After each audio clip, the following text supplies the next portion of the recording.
Who would have thought we'd make it this far?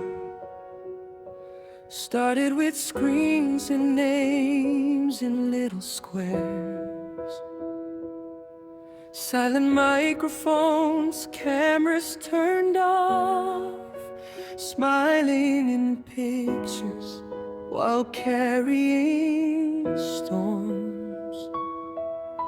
Sa kwarto lang nagdamguta, though sometimes kapoy nakaayo, mga luha nga gitago sa pilo.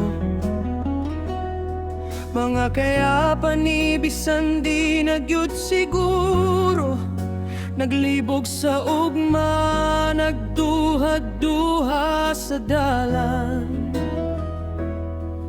Pero somehow we kept holding on, and every sleepless night, every prayer we whispered low, every fear we tried to hide was writing stories we didn't know.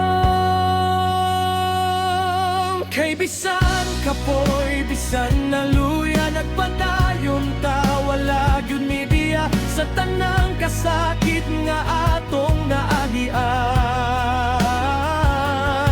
Nahitabo ang milagro sa panahon, mga katawa nga walay kapuli, mga higala nga nahimong pamilya. Ug karon atong panahon na, batch 26, ato nang bituon ng kalibutan.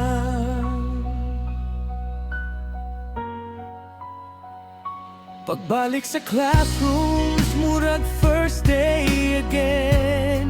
Different faces but same old dreams. Nagkatawa sa likod sa room, nagcram sa projects due tomorrow. No'y libre ka, kaon tadali. Mga memories na ordinaryo ra unta, pero maodi ay tong mga butang nga among ingawon paghumana.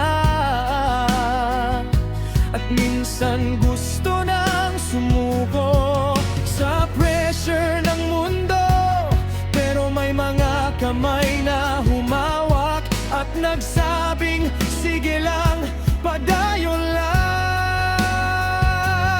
We were lost and found, broken then made strong. Turns out all the pain we felt was teaching us where we belong. Kay bisan kapoy, bisan naluya, nagpadayon ta, wala gyud mibiya sa tanang kasakit nga atong naagian. Nahitabo ang milagro sa panahon, mga katawa nga walay kapuli, mga higala nga nahimong pamilya. Ug karon atong panahon na, batch 26, ato nang bituon ng kalibutan. We were just kids chasing sunsets, wondering if we'd ever arrive. Now we're standing here together with tears and fire in our eyes.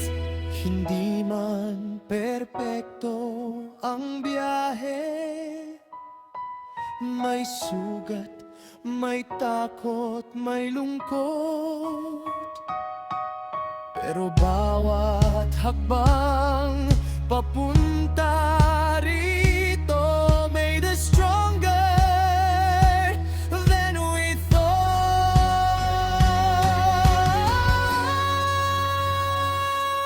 Kay bisan kapoy, bisan naluya, wala gyud ta sa dalan, mibulag sa tanan.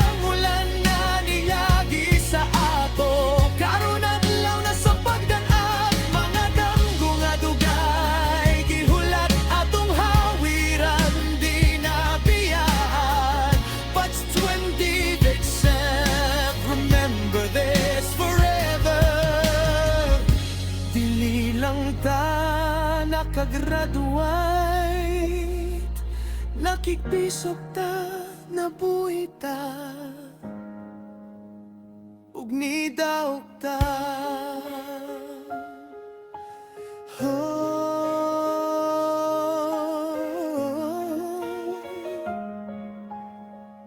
Batch 20 big sex, among mga bituon.